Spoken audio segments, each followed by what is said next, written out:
Қоштасқанда жанарыңды мұң шалдау сол бір сәтте қабағымды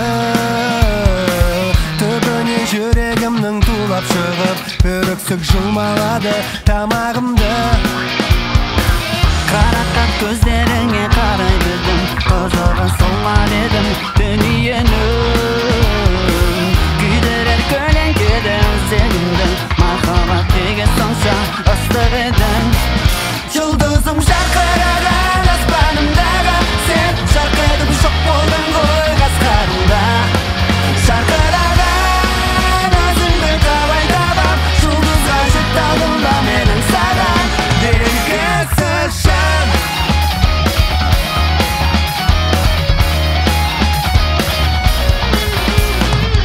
бақтарды сен екеуміз аралаған ұзатып тастап кеттің неге маған жұлқысы секілденіп шалғай ұшқан жете алмай қала бердім жаным саған сәулесі айдың түсі баймалаған көзіңді қарағым-ау қайдан табам сүйгеннің сүйіктісі болатындай бақытқа ие болар қандай адам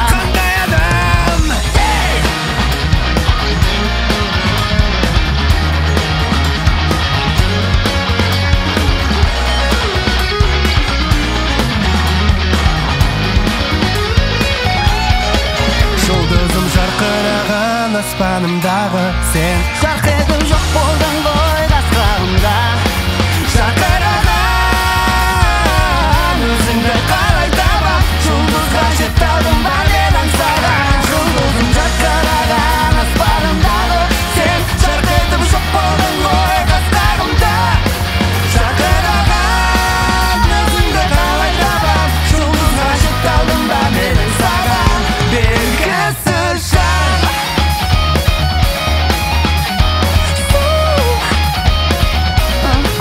белгісіз жан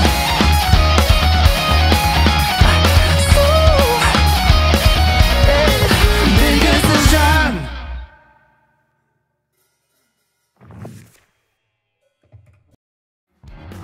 Белгісіз жанның негізгі жазған авторы бұл Оралхан Садуақасов деген кісі.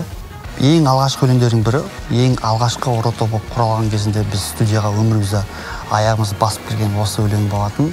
Өте қатты қобалжу үстінде болатынбыз. Тура қазір жаңа біздің өзіміздің 23 жылдан кейін екінші ретінде осыны басқаша орындау мәселесі.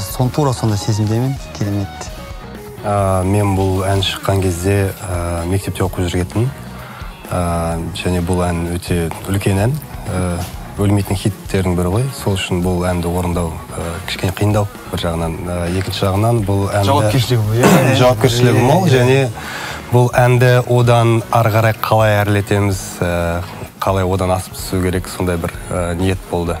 Әрине, орта тобы жобасының бірінші мақсаты жаңағы Q-Rock саласын қалыптастыру. Осы екеуміз жиналып талқылаған кезімізде жаңағы J-Rock деген бағыт бар. Көбінесе жаңа аниме опенингтерде барлықтарыңыз естіп біліп танып жатасыздар. Сол сияқты бір үлкен бағыт сол іште бар. Сондықтан да әрине бұндай өлеңді шығады. Өлеңді бағалаңыздар, кімде-кім анимені жақсы көреді, біз сияқты. Тосын сый, ерекше бір дүние жасадық деп ойлаймыз. Сондықтан да жақсы қабылдап, жақсы ләззатпен естігендеріңіз жөн болады. Рахмет. Бізбен бір толқында болыңыздар.